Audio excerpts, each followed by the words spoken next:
Всем привет! Все мы знаем историю такой, как нам ее преподносят в учебниках. Но история постоянно меняется, из-за того, что ученые обнаруживают все новые и новые факты о человечестве в прошлом. Итак, 5 фактов по истории, в которых вы, скорее всего, ошибались. Рогатые шлемы викингов. У некоторых людей очень примитивное понятие о викингах. Обычно они думают, что это достаточно здоровые мужики с рогатыми шлемами. Но это не так. На самом деле, это скандинавские воины, которые были ростом намного ниже нас, занимались торговлей, совершали набеги, открывали новые земли без рогатых шлемов. Этот стереотип пошел и закрепился еще в 19 веке, когда художники начали рисовать средневековых скандинавов с такими шлемами. Самый известный художник, который первый начал рисовать викингов в таком обличии, был Август Мальмстрöm. В дальнейшем этот образ использовался во множествах фильмах, книгах и картинах. Крушение Титаника. Наверняка многие из вас считают, что крушение Титаника произошло из-за столкновения с айсбергом. И они будут правы.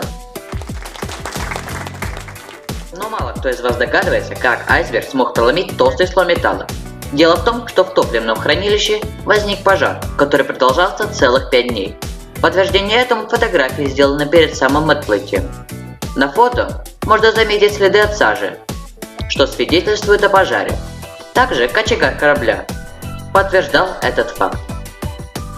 Вы спросите, почему компания не отменила рейс и не потушила пожар? Все потому, что Титаник был поистине огромным судном. Компании пришлось закупить уголь у всех остальных кораблей, поэтому она умалчивала о пожаре, чтобы не обанкротиться. Открытие Америки. Если заглянуть в учебник по истории, то там, скорее всего, будет написано, что Америку открыл Христофор Колумб.